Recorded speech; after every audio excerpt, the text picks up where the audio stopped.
Do you have a hard time letting things go? Do you feel like you've been holding on to things forever and you just wish you could move on, but you don't know how? Is anger making you hold on to various things? Well, in this video, I'm going to be giving my 4 tips that are going to help you to let go with ease, with peace, so you can live a stress-free life and so you can move forward. Because a lot of times when we hold on to things, it keeps us stuck. And as I've said to many people, clients, people online, there's no such thing as really being stuck. There's only forwards and backwards. So whatever you're holding on to is either going to propel you forward or make you fall back. And we only want propellation. Yes, that's not a word, but I just made it. Propellation. For those of you who don't know me, I'm Avishai L., international best-selling author of the Power of Why book, international speaker. I wrote chapter 3, by the way, to that book. I'm international speaker, holistic health coach, spiritual healer, medical intuitive, founder of my signature program, which is my 12-week Eat Stress Away program, where I help women just like you. I teach them to get rid of their stress through nutrition, lifestyle, and spirituality in 90 days with my 6-step Eat Stress Away method. And they are no stranger to these techniques and protocols that I use to let things go. Because when you're stressed, when you're overwhelmed, when you are dealing with trauma or anything, there are things that you're holding on to, and a lot of those things actually show up in our subconscious. And if you continue to let it fester, that's when you actually can become physically sick. That's why people have literal heartbreak. You know, there's literal heartbreak, right? That's why people have heart attacks and heart palpitations and gut issues, because you're holding on to what happened in the past. So my very first tip is to discover what caused you to hold on to things, to be unforgiving. What is causing you to act a certain way. And as always, I always recommend my 4-step method, which I'm going to put in the description box below.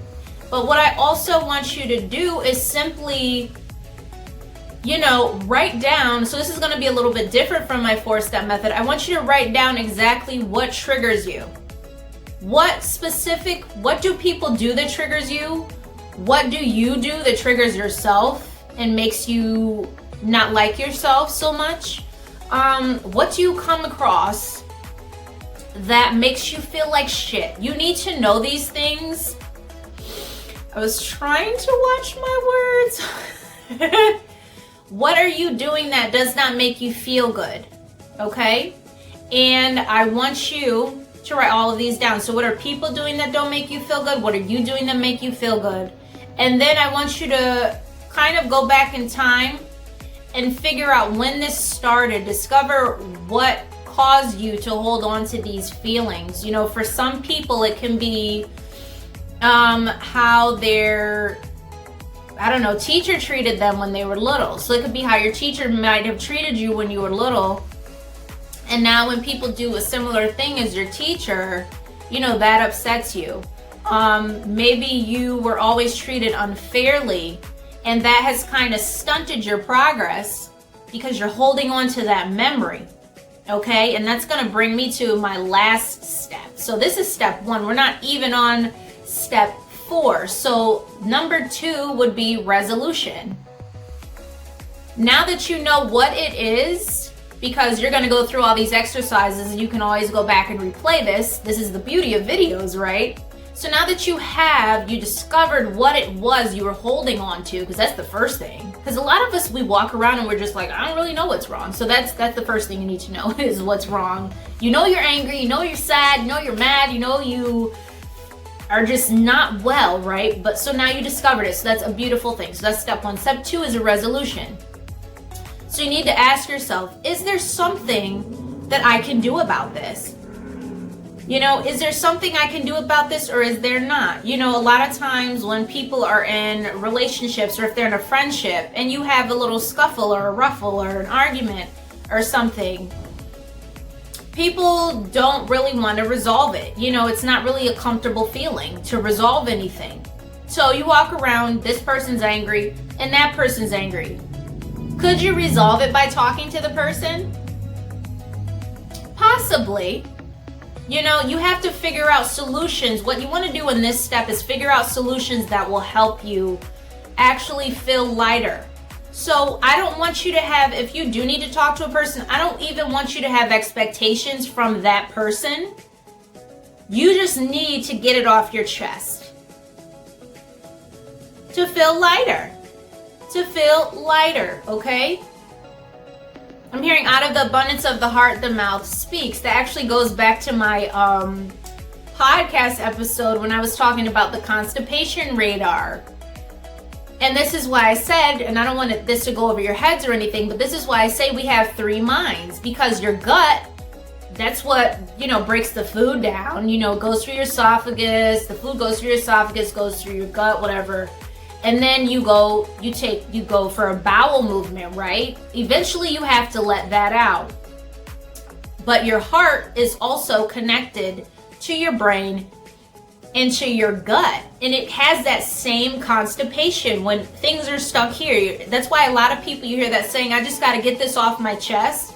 That's a literal thing. That's constipation right there. Eventually you're going to have, so I say all that to say this. Go listen to that episode. I'm going to link that in the description about my constipation radar method. Everyone has a point where they've just had enough and they have to relieve themselves. Don't you feel relieved, not to be nasty, when you have a bowel movement? It's like, oh, I feel lighter. I don't feel bloated. Oh, my digestion is great. What comes in must come out, right? So what goes in your heart eventually will come out because you'll get so fed up, you'll keep thinking about it that it's just going to come out, right? So it's the same scenario. It's the same scenario. So you have to figure out, are there solutions to this? What are my solutions? And are you going to implement those? So your job is to actually implement solutions to bring you that resolve, all right? So number 3 is what's meant to be will be. So what has happened, it was meant to happen for a purpose. You know, life is not perfect. And it's funny, every time I make a mistake, it's not really a mistake because there are no mistakes. There are no mistakes. There's only intent. So some people intentionally do good and bad things, but there are no mistakes in terms of what creator, spirit, and angels do with your mouthpiece like they just did. So I said purpose. Some of you need to find your purpose, okay? And then you won't really care so much about what people have done to you because you'll recognize that what was meant to happen was meant to happen for you to find your purpose. You know, I dealt with abuse in my life, and my purpose is to help people who were abused, to help people who did experience trauma, to help people who did experience stress, because there's not a lot of things in life that I have not experienced myself. So that is my purpose. And this is what I do on a daily basis. I help people, whether that's with nutrition, whether that's with mental, emotional, physical, and spiritual health. So that's what I do. So you can transmute that into helping people, you know, find their purpose. While I'm in the middle of this video, make sure you subscribe, you like, you share this, and you hit the notification bell. Definitely give it a thumbs up if you like it. And I want to hear from you. What are you currently holding on to that you feel like is just keeping you stuck and you have no solutions currently? Let me know and let me see how I can help you, okay? And the 4th thing is to focus on the present. You want to be present. What are you, it's easy, I know, it's easy to say and replay things in your head. Oh, this person did this and this person said this. But again, that goes back to step 2. You got to find the resolution. What will be the resolution in that? You have to discover that. So the 4th step is to actually focus on the present. When you get up, this will keep you from having a panic attack. This will keep you from having stress. This will keep you from having anxiety. When you get up, you want to say, I'm grateful for being here. I get to wake up.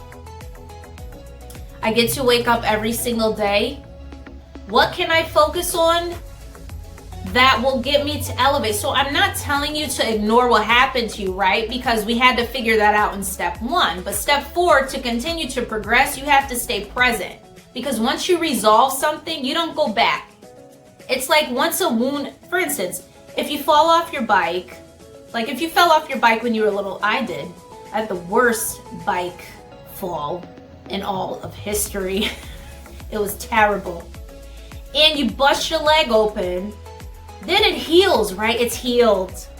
When you keep focusing on what happened, and you already healed it, you're literally taking a knife to that wound and just slicing it open.